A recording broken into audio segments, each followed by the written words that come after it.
আজকে বানাবো বরবটি, ঝিঙে আর জ্যান্ত মাছ দিয়ে পাতলা ঝোল। তোমরা ইচ্ছা মতো সবজি দিতে পারো, তবে এই ঝোল কিন্তু এই গরমে খুবই ভালো, খাওয়াও উপকার এবং শরীরও ভালো থাকে। তো আমরা এখানে বরবটি, আলু এবং ঝিঙে আর ধনেপাতা সেটাকে কেটে নিয়েছি। এবারে এই যে জ্যান্ত মাছ, এটাকে আমরা ধুয়ে পরিষ্কার করে নিয়ে এর মধ্যে নুন আর হলুদ মাখিয়ে রাখলাম।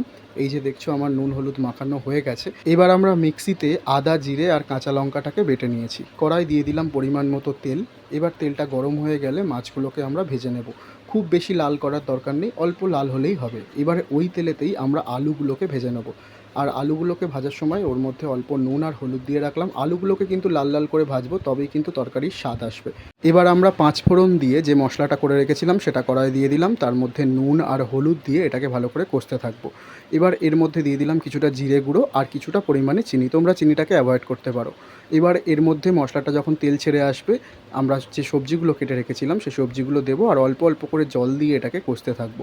তারপর যে ভাজা আলুগুলো ছিল সেই আলুগুলোকেও দিয়ে ভালো করে মশলার সঙ্গে কষিয়ে নিয়ে পরিমাণ মতো যে যেমন ঝোল খাবে জল দিয়ে দেবে।